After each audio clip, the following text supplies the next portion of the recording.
In a tale of love that took a dark turn, a husband's heart with discontent did burn. His wife and he, once a passionate pair, but intimacy lost led to an affair. Secrets unfolded, a chef's hidden flame. A tale of lust tarnished love's sweet name. Caught in the act, his world did implode. A story of heartbreak in rhymes it's told. A chef by trade, he cooked up deceit. His wife unaware, love's swift retreat. He sought solace in a co-worker's charms, fueled by desire, igniting alarms. A 15-year gap, forbidden dance, passion ignited and fueled by circumstance. Weight gained, attraction began to wane. In the kitchen's heat, they played a risky game. Welcome to my luxury coach ride, straight to hell. I'm Magic, and this is Magic's Monologue. In today's episode, a woman complains that a friend's divorce is dividing her and her husband. But first, give me that thumbs up, subscribe, then smack that bell like you joyfully smack a good booty to help push this content out so more men can see and learn from it. So grab a cold one from the mini bar in the back of the limo, because this is going to be a long one, guys and gals. And let's get this party bus rolling down to the boat on the River Styx. A friend's divorce is dividing my marriage. I, a 40-year-old female, my husband, a 37-year-old male, have been very happily married for 10 years. Minor bumps along the way, but nothing we couldn't communicate about and work through until now. My best friend Cindy and her husband Mike are going through a nasty divorce, and it has caused a serious rift between my husband and I. I didn't realize how serious it was until this morning when he told me he was going to stay at his brother's house for the weekend. As a man, the most powerful thing you can do is walk away. To understand the current situation, there's a bit of background I need to provide. 4 years ago, my hubby's close friend, Alan, was caught having an affair on his wife. We'll call her Carol. I was good friends with Carol. Not super close, but we'd get together for cocktails a few times a month, and occasionally we'd go on double dates. My husband told me that Alan had been unhappy for a while because Carol had stopped having S-word fun with him. When I talked to Carol, she didn't deny this. She said that Alan had gained weight and she was no longer attracted to him. This is somewhat true.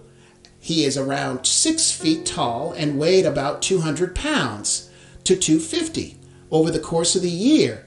Those are estimates. Now, if a man said that about a woman, he would be called all kinds of names, fatphobic, etc., etc. But when a woman does it, it's fine. It's a preference. Back to the story. Alan was a chef and started sleeping with a female co-worker 15 years younger than him.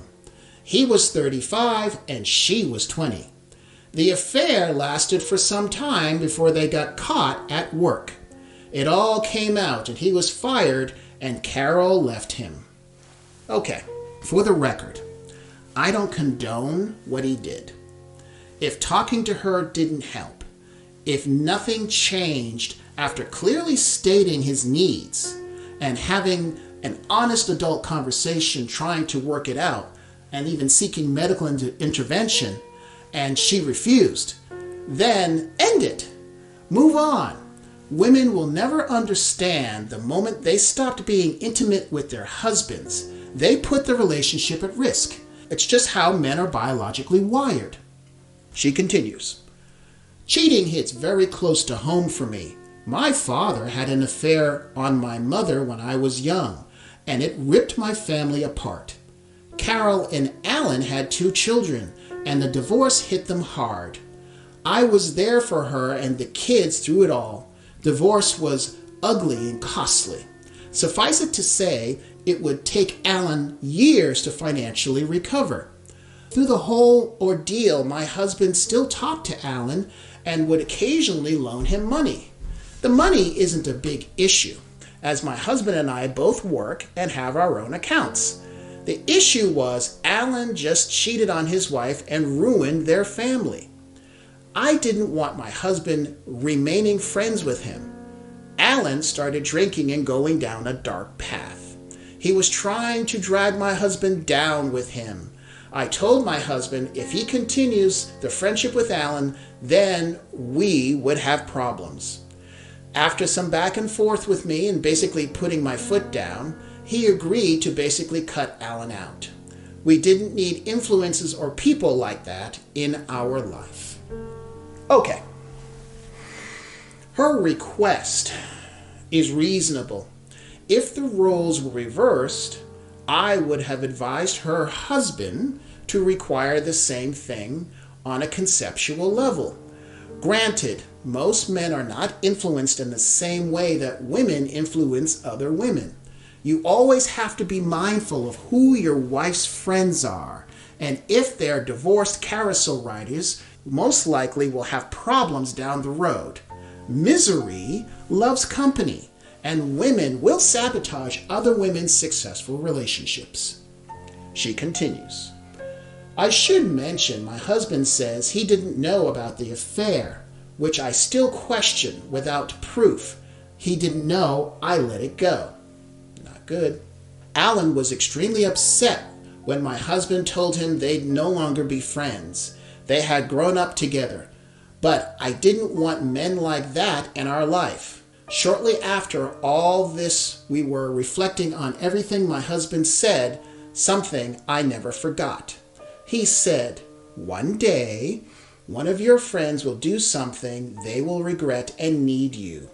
And I hope you have the same wherewithal to cut them out if I asked you to. Cut to the present. And you guessed it, my bestie Cindy cheated on her husband Mike. Mike worked in manufacturing and was laid off in the midst of COVID. He eventually went back to work at a much lower wage, according to her, and money was tight for them. Cindy picked up a job working as a barista. As she tells it, one of her regulars was a younger guy in real estate who has an eye for her and was constantly asking her to get together. He would slip her $100 tips a few times a week, she says. He knew she was married. Eventually, Cindy gave in and started seeing this guy regularly on her days off while Mike was working. She told me she always felt guilty and knew it was wrong, but she couldn't help herself. She said the S-word fun was like she'd never experienced with Mike, and she felt wanted and desired again. All right, let's break this down because there's a lot of lessons here, guys. 1, the couple was having money troubles. And as most men quickly find out, the moment you stop being the breadwinner or can't provide to a woman's perceived expectations, it starts a countdown clock to disaster on your marriage. 2, the affair partner was masterful in how he kicked off her evolutionary hypergamy by tipping her $100, showing her, without saying it out loud, I am a better provider choice, and then gave her attention and validation. She was hooked. She felt guilty, but not enough to stop herself, not give her husband the loyalty she vowed to give. Her I couldn't stop myself is a classic lack of female accountability. 3, the way the female brain is wired. What they feel at the time is real to them. It doesn't matter how objectively insane or delusional it is. To the majority of women, it's a righteous reality, and damn the consequences. Back to our story. They were caught when their oldest daughter came home early from school because she wasn't feeling well. Cindy was busy with her affair partner. She didn't see the text from her daughter, and the daughter walked in on them.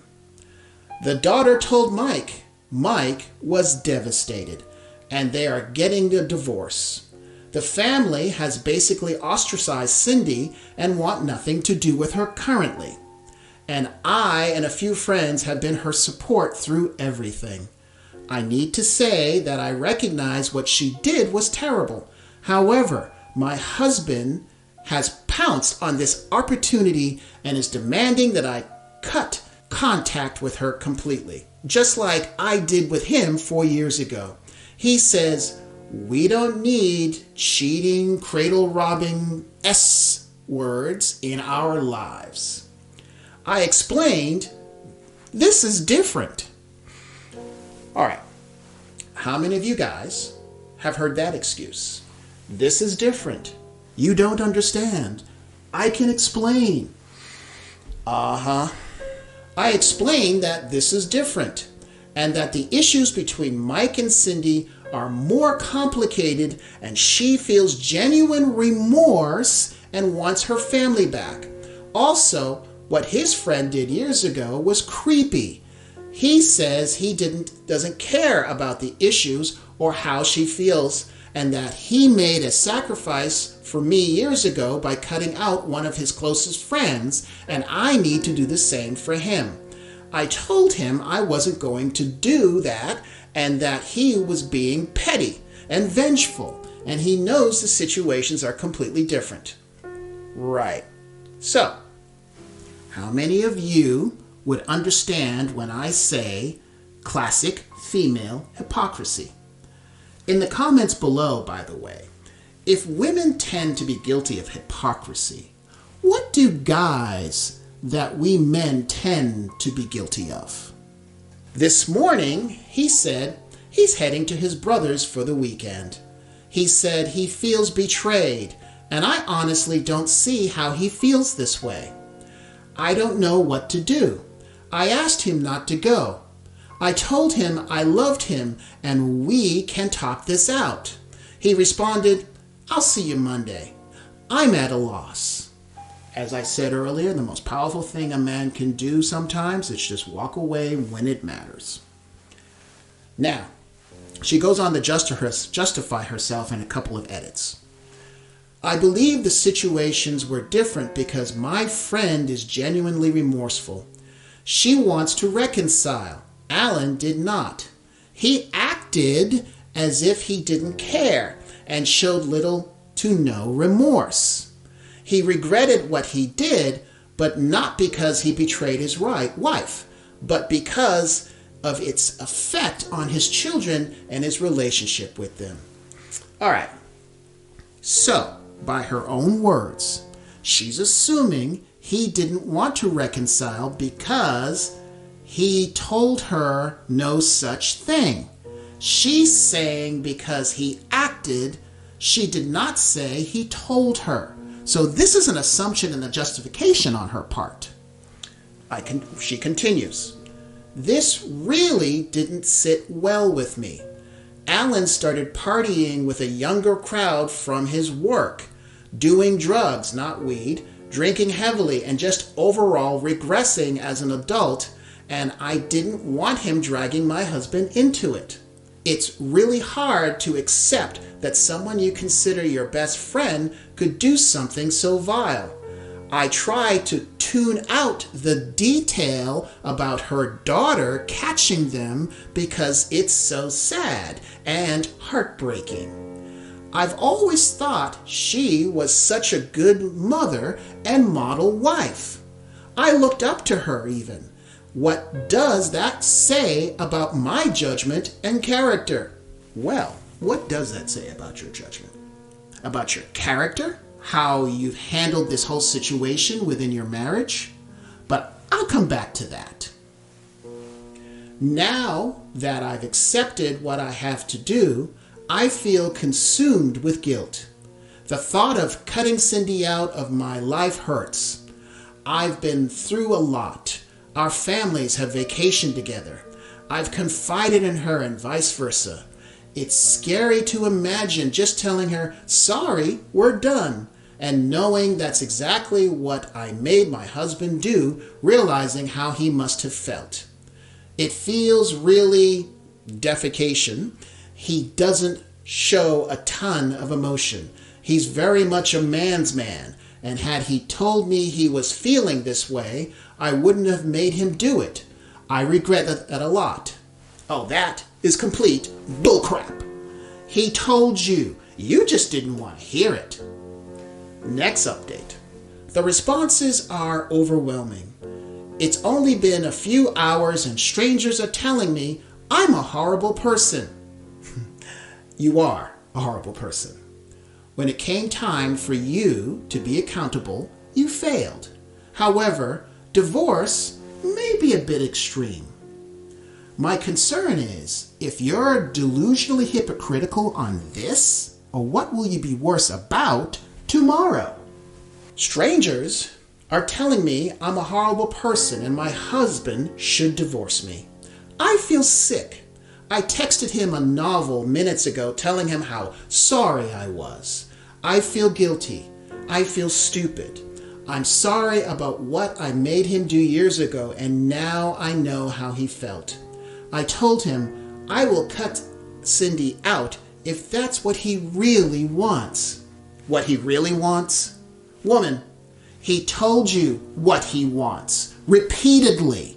And this is the kind of thing that is why people are saying he should divorce you. Back to her.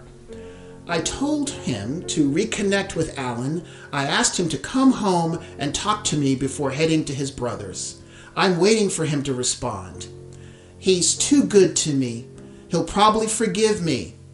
Tell me I don't have to cut Cindy out, and I'll feel even worse. I'm not looking for sympathy. Bullcrap. This whole posting was about you seeking sympathy and validation for your selfish stupidity. I just feel like an absolute defecation right now. Thanks for the slap of reality. Okay, here are my additional thoughts. 1. She's a delusional, hypocrite, and emotional blackmailer because at the she doesn't take accountability, she's basically saying to her husband, yes, I did you wrong, but you have to forgive me and give me another chance or you're the bad guy. That's essentially what she's saying. 2. She says her friend's divorce divides her and her husband. No, honey, you're the one who has done that. 3. She's totally willing to judge an age gap and say that Alan is creepy for sleeping with a 20-year-old. But notice how she avoids giving the age of the younger man that Carol slept with. 4. Remember when she said she wants to reconcile? Alan did not. He acted as if he didn't care. Carol ultimately slept with her affair partner for $100 tips. Let's not dance around the semantics. Up to the point where she had the guy in her home, which her husband worked to pay for.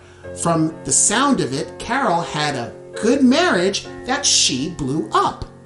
Of course, she's going to fight like hell to try and keep her lifestyle and to avoid her kids blaming her for her marriage ending. There's nothing to suggest she wasn't unhappy. Even the very flimsy I felt so desired justification is after she started sleeping with her affair partner. Yet, she tries to justify saying Alan was different. 5. Bottom line, male cheating is bad. No excuse. And female cheating has to have a reason it's excusable. I want your personal stories to share, and if you see an article online you think I should cover, send the whole story and the link, just in case it's not there when I get to it. Email it to stories@magicsmonologue.com. This way others can learn from your victories, joys, and defeats, as we work to not only support each other, but help each other become better men. As of late, this platform has been a bit hostile to men's channels as they seek to silence your voice. Therefore, I want to personally thank you for the thumbs up you've given me, your smart choice to subscribe for future videos, and sharing this everywhere, and your feedback in the comments section. This is the best way to spit in the eye of the algorithm defiantly. If you have a moment, stop by my community tab and vote on my survey on whether or not I should keep the bow ties or ditch them. In doing so, you are certainly helping to educate other men and definitely piss off a Karen near you. Until next time. Thank you for watching. Before you run off, please check out these other videos.